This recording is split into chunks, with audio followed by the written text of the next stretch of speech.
Previously on my Severance review. I want to talk about predictions for next season. So, Lumen is going to get outed. There's going to be a lot of damage control that the company has to do for the innies and everything. Mark's plot is going to be getting down that, or their plot as a whole is going to be getting down that dark elevator that Miss Casey went down. They're making clones. So I think what the Lumen's idea is, you get the chip, right? And they have the consciousness of the innie, right? Then you take that chip, you clone the body, and then you can send the Audi on their way. And then you put that chip in the clone version, and then now you just have a cloned robot worker. Because Irving has already seen the elevator, or he has dreams of it, right? So if he's seen the elevator, that means he's probably gone down there, because no other severed person has seen the elevator except people who have had to go down there.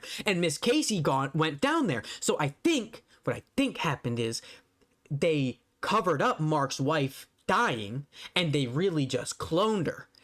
Or she maybe did die, or no, they cloned her and then she died, so they covered it up, but she's a clone. Maybe. I don't know. The second season plot is 100% going to be them going down the elevator or trying to find a way to go down there, because Irving already knows, so maybe he's already a clone. Maybe he subconsciously has seen it, and that's why he's able to paint it as his Audi. Mark doesn't know where Miss Casey went.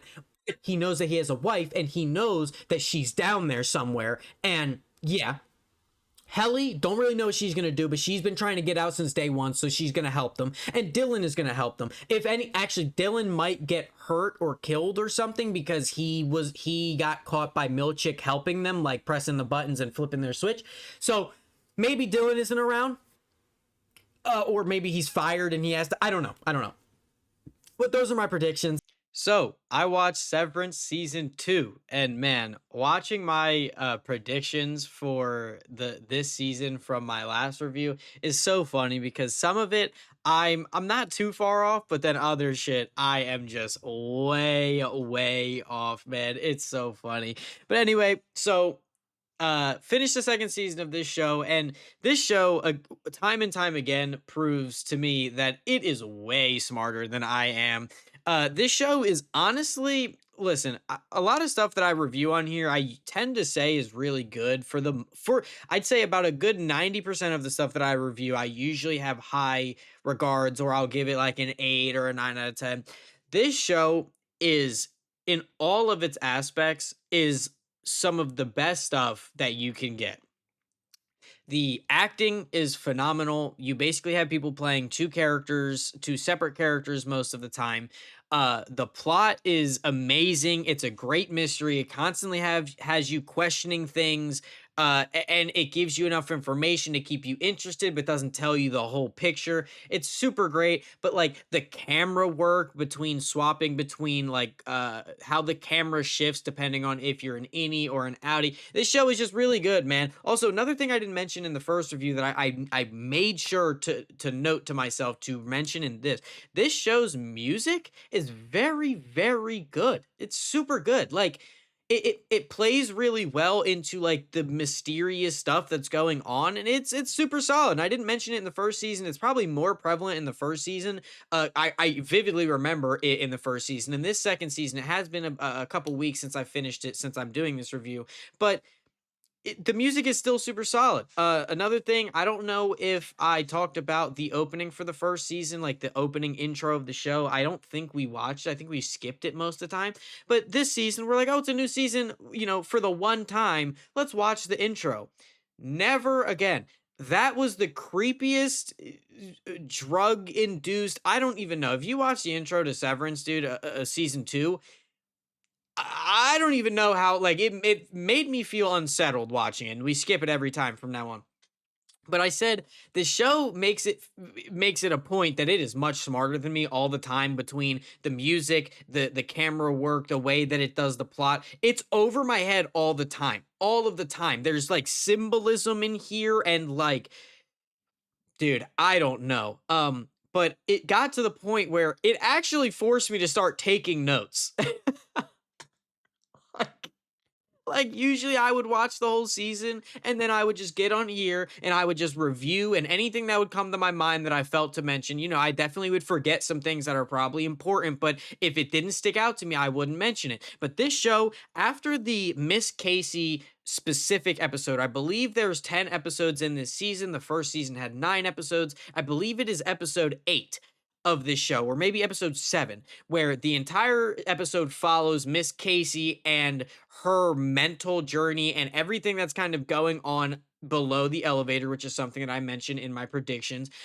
Which I didn't exactly. I said that the plot was them, Mark, Helly, Dylan, and Irvin trying to get down there, but I didn't expect the plot to be literally more of focused on Miss Casey herself, down down there by herself and what's going on with her. But after that episode, it's super trippy. You get memories, and it shows Mark and her and Mark's relationship as it grows, as it strains, and but it's also got like trippy visuals that like merge into. It's super trippy. And after that, I was like, I need to write down what's going on in this show, because I can't. It's over my head, and like I like my ability to take in media and figure out what's happening, but oh my god, this show is just so much smarter than me all the time. So, the only 2 episodes that I have notes for here is episode 9 and 10. I'm pretty sure that are the only 2 things that I have. Yep, episode 9 and 10. So, what we're going to do here is, I'm sorry, I'm going to kind of cut out all of my recollection for the first like 6 episodes. I know that there's a really strong episode where they are on like an snow retreat somewhere. I don't know if they're actually underground, or if I don't really know where they are. I'm assuming they're actually out, but it basically sets up the whole season where Helly's uh Helena is pretending to be the innie in order to make Mark feel good. Helena and Mark, and I'm going to call her Helena when it's the Audi version, and Helly when it's the innie version. I think they do that in the show to make you understand kind of the thought process between the two characters. But Helena and Helena and Mark end up sleeping together. That's a point of contention between Mark and Helly, where Helly's upset that he couldn't tell the difference, and Mark is like, "Damn, it's still you." And it's like, don't get me wrong, this show is very good. There's a plot going on with Dylan where he is allowed to see his Audi's wife, and she starts to fall for the innie version of Dylan, and like doesn't really like the Audi version. Which I have notes in here for that, because that, episodes 9 and 10, all of this stuff that I'm talking about will kind of come to a conclusion, so I'll talk about the concluded version. But yeah, Irving is able to tell that Helena is not Helly, and ends up like drowning her, or trying to drown her, which gets Irving terminated. And that leads to Irving's plot, which has nothing to do with the innies at all, but more of with Christopher Walken's character, who, this is a great relationship. And again, I will get to the conclusion of this in episodes 8 and 9. But yeah, this show is super good. It's super good. I love how they give you pieces, and there's subliminal stuff, and there's visuals that they use to explain the plot without directly telling you. Again, there's one thing that I'm specifically going to talk about. But yeah, so let's jump into episode 8, or I'm sorry, 9 and 10. Again, I'm sorry that I'm not going to talk about the specifics and anything beforehand. Like I said, I was forced to take notes after episode 8, I think it was, is the Miss Casey episode. But yeah, so basically, the finale of this show, episodes 9 and 10, they build up to where Mark is no longer severed, or he's going through the changing state of being severed, where his memories and his Audi memories and his innie memories are kind of intertwining. So he can never really tell if he's actually at work or if he's not, because it's basically 2 people being merged into one. And basically the whole plot is that they are going to try to have Mark, Devin, who is Mark's sister, who I didn't mention her in my last review, I don't think. But they're really good. Like Audi, Mark, and Devin, they have a really good relationship that's super enjoyable. And again, Devin is a character that I think is kind of she does her part and she's really good in her part, but she's not like a main essential character that needs to be around all the time. But in the last couple episodes, she is, and it's great. It's a great thing. But basically, their plan is to send Mark in as the any as oh fuck okay, I'm gonna keep this in because I clicked. So because Mark is in between Innie and Audi, right? They want to convince Innie Mark to help them because, again, Innie Mark is basically a different person than Audi Mark. And this beautifully well done conversation between the same person and again, I'm sorry that I don't know the actor's name. I think his name is Adam. His first name is Adam. I don't know his last name. I'm sorry. But they have a video camera. So Audi Mark does this video camera and he talks to the camera and then he will walk outside and he'll swap to Audi Mark. Jesus Christ. I'm sorry. Audi Mark will be inside. He'll have the conversation. Then he'll walk outside and it'll click to Innie Mark. Innie Mark watches what Audi Mark had to say on the camera and then he'll respond and they basically have a back and forth, and this guy is playing two characters that are literally arguing but they're the same person, and it's so well done. The lighting of this show is beautiful because what they do is they show you who is who by the coloring on the outside. I'm sorry, I might have mixed it up. I think inside the building is Innie Mark, like Lumen Mark, and he's by a fireplace, and the lighting is all red from the fire on his face, and it shows he's kind of a more warm whatever. And then he'll go outside, and it'll cut to Audi Mark, and it's outside, and it's snowy, and it's all blue. And Audi Mark is basically trying to use Innie Mark to get Gemma, Audi Mark's wife, or Miss Casey out of the Lumen building. And what will happen is once that's done, Audi Mark does not plan to ever go back to Lumen, which essentially kills Innie Mark. And so Innie doesn't want to go along with it. They basically get into a good conversation and argument, and it's so well done. This scene back and forth is so well done, man. Oh my god, it's so good. But anyway, their plan is to basically send Audi Mark into the Lumen building where he will swap to Innie Mark. Then Innie Mark's job is to find his way and memorize the path to that dark elevator, which he'll go down to the dark elevator because they're only severed on the floor specifically. So basically, once Mark gets halfway down the dark corridor, the dark elevator or whatever, he'll swap to Audi Mark. And it's such a good setup. You basically have two different characters interacting and trying to do this plan, and it's so good. Oh, this show is so good. Anyway, I want to bring up a funny scene where Helly gets mad at Milchick, and she's basically like, you don't have control of me. I can do whatever I want because I'm the daughter of the corporation, so you can't actually do anything to me, blah blah blah. And what happens is it's just a funny little scene where Milchick tries to like get the last word and he's like, leave the door open, and she like slams it. It's super funny. I really like Milchick.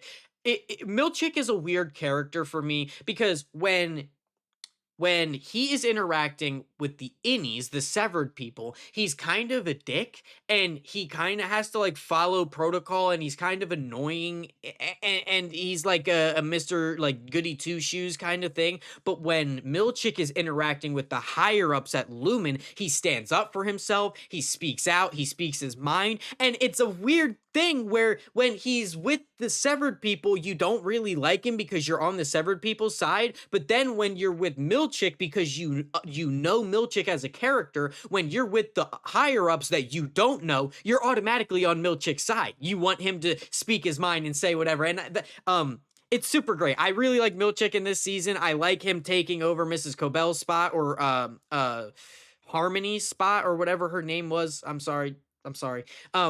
Hey, really quick, I don't want to interrupt the video for too long, but I just want to say if you like this kind of content and you enjoy the video, please maybe think about throwing me a like or a subscribe. I would appreciate it. I'm trying to make these reviews a little more interactive and a little more fun than me just kind of spewing a bunch of nonsense. So yeah, if you like the video, if you like this kind of content, maybe throw the video a like or maybe subscribe to me, and I would appreciate it. But yep, back to the video.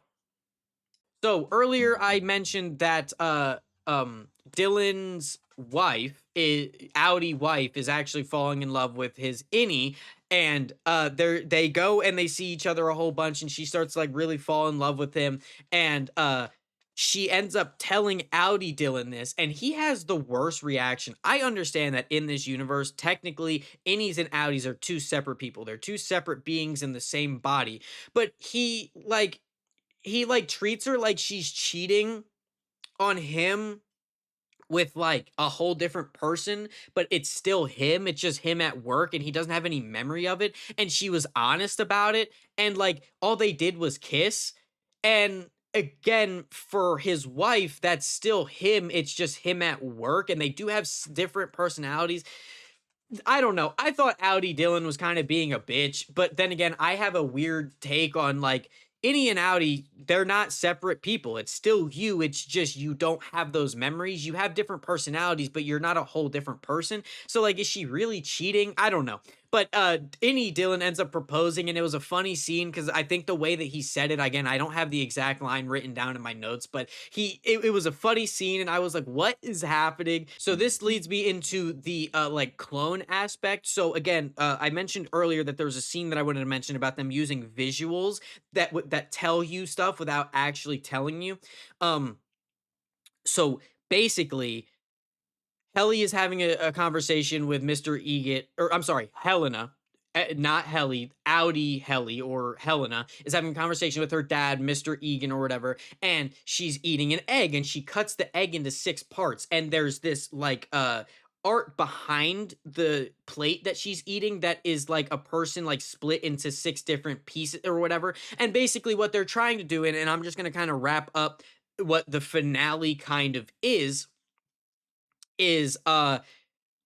basically what they did with Miss Casey is they are trying to split her consciousness into different emotions and to basically make clones, I'm assuming, to put those emotions into different people, to basically have 6 versions of Miss Casey and all of them are different emotions. And that's why it shows Helena cutting the egg into 6 pieces. That's why it shows the art of the person getting split into 6 pieces. It's basically a thing where they have her down there and they are trying to see how many times they can sever one brain. That's what they're doing with Miss Casey. They there's multiple different rooms, and each time she walks into a new room, it's a new severed thing. Like I said, with the severed people being tied to the floor they're on, Helena or Helly, Mark, Dylan, and Irving were all severed to their floor. Miss Casey is severed to individual rooms. So Miss Casey is Gemma or Miss Casey when she's walking the halls, but as soon as she steps foot into a new room,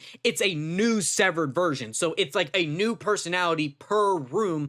And finally, we get to Cold Harbor, which is Mark's job. So the macro data refinement people, which is Mark, Helly, Dylan, and Irving, what they're doing is whenever they see those numbers and they put them into one of those 6 boxes, that is their own brain, I guess. And they're putting those numbers into emotional boxes, and it tells us the emotions like happiness, yada, yada, yada. I don't remember the exact 6 emotions, but it's getting divided up and it's basically information on their brain on how to split them up. And it all makes sense. But anyway, when Mark finally goes down there and he agrees to the plan, the terms of getting Miss Casey out and essentially ending his own life, he goes down there and Mr. Milchick is down there and or no, I'm sorry. This is not Mark. This is not Mark yet. It's Dylan. And Mr. Milchick is like, "Here, you can have a nice video or whatever it may be." And then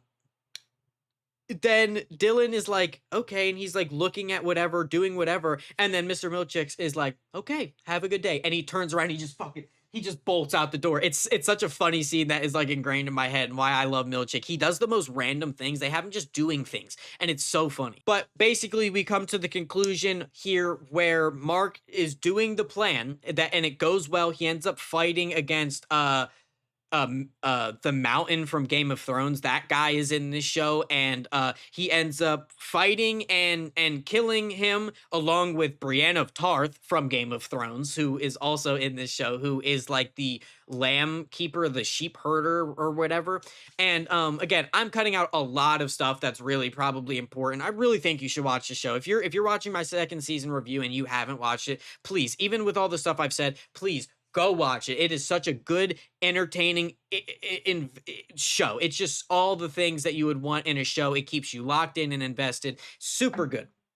Anyway, so Mark finally gets down there and it swaps back to Audi Mark. He is able to actually find Miss Casey and it works. And they start to like make out in the elevator and they go back up and it swaps back to any Mark where he then has to lead her out. And it's such a good scene.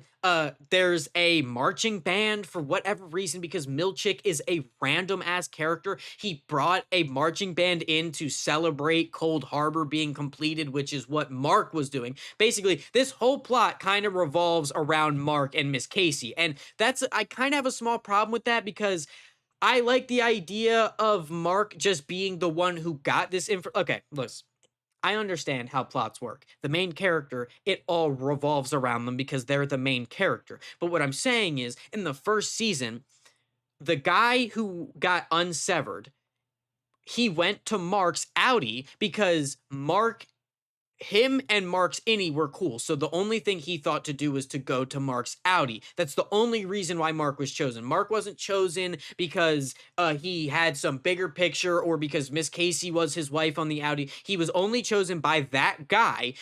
At least to me, it seemed because they were cool on the inside. So he was like, fuck, I got out of Lumen. I need to go to somebody. I'm going to go to the guy I was close to's Audi, right?